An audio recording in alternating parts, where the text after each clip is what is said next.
نو تاسې به طالبانو د علماو په شان کې سپکې خبرې نه کوئ. خیر ده که یو عالم یوه خبره کړې وله ولو که هر څوک تاسې دې په شان کې خبره نه کوئ. طالبانو وی لحوم العلماء مسمومة، د علماو غوښې زهرجنې دي، زهر دي د علماو غوښې.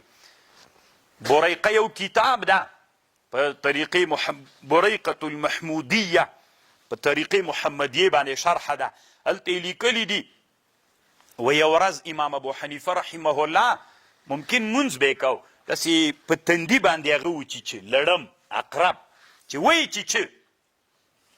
نو امام صاحب غږ وکړه چاله زه لړم شاګردانو رامنډې کړلې چې څوک مړ کي لړم. امام ابو حنیفه ورته ویلې رحمه الله مه یې کوئ. وی ولې؟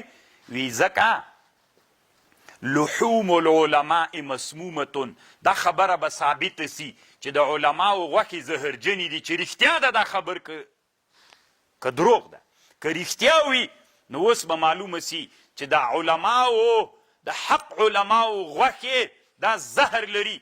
نو اوس به معلومه سي بس شاګردان چارپیر ناست دي، لړم دلته ولاړ ده، کرا کرا په لړم باندې د ذوب حالت له راتله راتله راتله راتله مړ سو. نو طالبانو ده خو عالم و چې د عالم غوښه د ده دپاره زهر سوله، الله دی مړ کړ.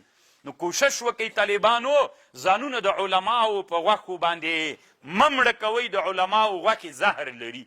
صحیح ده طالبانو علما دي، ټول علما دي، د الله د دین علما دي، د هر چا ځان ته فکر ده. دا کتابونه خو وینئ طالبانو چې نن مو راوړي، د هر یو عالم له بل عالم نه فکر بدل ده، قسم په الله فکر یې بدل ده، په رب العالمین چې طالبانو د هر عالم د یو له بل نه فکر بدل ده په دې موضوعاتو کې.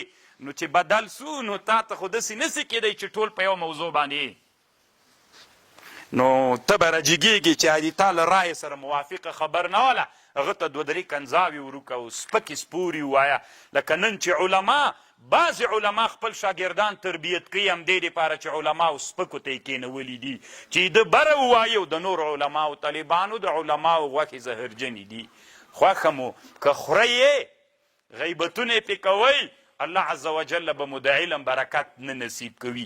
الله عز وجل به مو داسې مړه کي لکه لړم چې امام ابو حنیفه چیچلی و. لري تاسې علماو سره وي چرګې د شوروا له څټلو سره څه د څکلو سره څه که نه، موږ به خپل علم کوو طالبانو. که دومره لوی لوی علما موږ سولو یا صحیح د کرات پې باندې وکړو، چې دومره موږ نه یو نو موږ د دوی سره څه کار. خبر خو پوهېږئ.